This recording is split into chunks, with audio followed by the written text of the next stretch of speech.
How to create a straight through cable.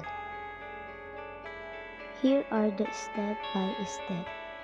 Step 1. Gamitin ang straighter para pang-cut ng wire.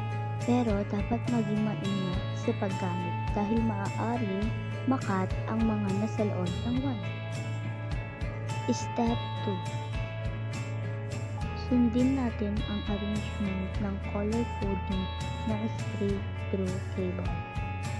Dito ay ating paghiwalayin ang mga wire at i-straight natin sila ng maayos hanggang sa ito ay umayos. Step 3. Kapag maayos na ang color coding nito at ma-straight, pwede na natin itong ikat. Pero dapat mag-ingat dahil baka hindi kasya sa RG45. Step 5. Ipapasok na ang mga wire sa loob ng RG45. Dapat ito ay nakasagad. Step 5. I-check muna ang wire bago natin i-pin. Step 6.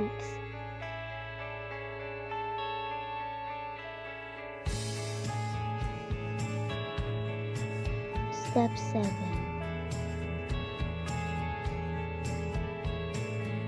Uulitin mo lang ang ginawa mo sa kabilang wire. Step 8. Cut the cable for the versus zone. Use a cable that is straight upon the cable is straight correctly and that there is proper connection in all 8 pins.